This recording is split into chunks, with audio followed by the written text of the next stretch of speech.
Shalom, salam sejahtera dan salam sehat bagi kita semua.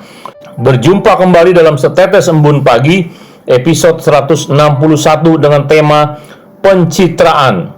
Firman Tuhan diambil dari Lukas 20 ayat 45 sampai 47 yang berbunyi, "Waspadalah terhadap ahli-ahli Taurat yang suka berjalan-jalan memakai jubah panjang dan suka menerima penghormatan di pasar, yang suka duduk di tempat terdepan di rumah ibadat dan di tempat terhormat dalam perjamuan, yang menelan rumah janda-janda dan yang mengelabui mata orang dengan doa yang panjang-panjang.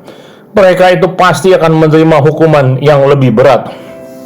Menjelang pemilihan presiden, bupati, gubernur, banyak para kontestan cenderung hidup dalam era pencitraan atau penampilan, sebab orang sering hanya menilai dari penampilan luar atau kemasan.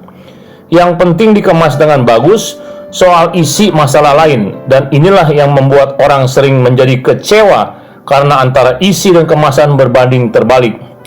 Pencitraan kerap kali mengabaikan mutu dan kualitas.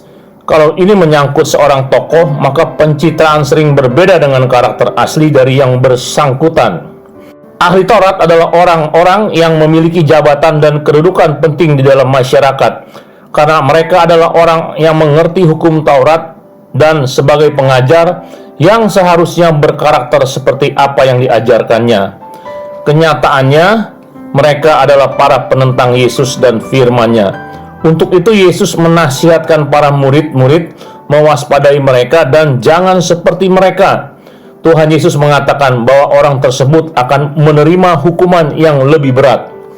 Para ahli Taurat ini hanya mempertahankan pencitraan diri mereka sebagai tokoh agama dengan ciri-ciri yang digambarkan oleh Tuhan Yesus, yaitu suka berjalan memakai jubah panjang, suka menerima penghormatan di pasar, suka duduk di tempat terdepan di rumah ibadat, dan di tempat terhormat dalam perjamuan, menelan rumah janda-janda, serta mengelabui orang dengan doa yang panjang-panjang di ayat 46 sampai 47. Mereka juga meletakkan beban-beban yang tak terpikul pada orang dan membangun makam nabi dalam Lukas 11 ayat 46 sampai 47.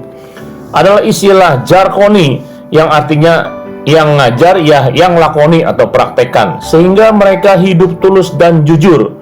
Utamakanlah ketulusan dan kejujuran dalam kehidupan supaya kita menjaga keseimbangan antara isi dan kemasan. Penampilan yang baik harus diikuti dengan bobot dan isi yang memadai, sebab pada akhirnya semua akan tersingkap, karena sebenarnya hidup kita terbuka di hadapan Allah dan manusia. Apa yang tampak keluar harus mencerminkan yang di dalam. Pertanyaannya, bagaimana dengan Anda?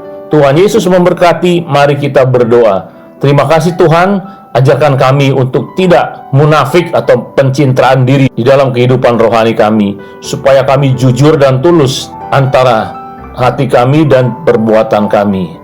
Ampuni kalau selama ini kami suka juga munafik dalam hidup kami. Tolong kami semua ya Tuhan, dalam nama Yesus. Amin.